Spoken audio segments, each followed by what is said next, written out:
ಬರುವ ದಾರಿಯಲ್ಲಿ ನಿನ್ನನ್ನು ನೋಡಲೆಂದೇ ಹೂಡಿಬಿಡುವೆ ನಾನೊಂದು ಬಿಡಾರ. ಏನೆಂದು ಕೇಳು ಬೇಗ, ನಾನೆಲ್ಲ ಹೇಳಿಬಿಡುವೆನು ಕಣ್ಣಲ್ಲಿ ಈ ಪ್ರೀತಿ ವಿಚಾರ. ನಾ ಕಳಿಸಿದಂಥ ಮನವಿ ನಿನ್ನನ್ನು ತಲುಪಿತೆಂದು ಹೇಗೆ ತಿಳಿಯಲಿ? ನಿನ್ನಿಂದ ಬರುವ ಒಂದು ಉತ್ತರಕ್ಕೆ ನಾನು ಎಷ್ಟು ಕಾಯಲಿ?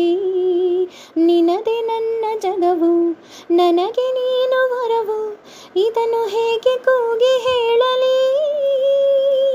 ಕಣ್ಮರೆ ಆದಂತೆ ನಟಿಸಲೇ ನಿನ್ನೊಂದಿಗೆ, ಕೊಂಚವೇ ಕಾಡಿಬಿಡುವ ಆಸೆಗೆ ನೀಡುವೊಂದು ಒಪ್ಪಿಗೆ. ನಾನೆಂದು ಬರೆದ ಈ ಕವಿತೆ ಸಾಲಿಗೆ ನೀ ಬಂದೆ ರಾಗದಂತೆ ಈಗ ಮೆಲ್ಲಗೆ. ಓಹೋ ಕಣ್ಮರೆ ಆದಂತೆ ನಟಿಸಲೇ ನಿನ್ನ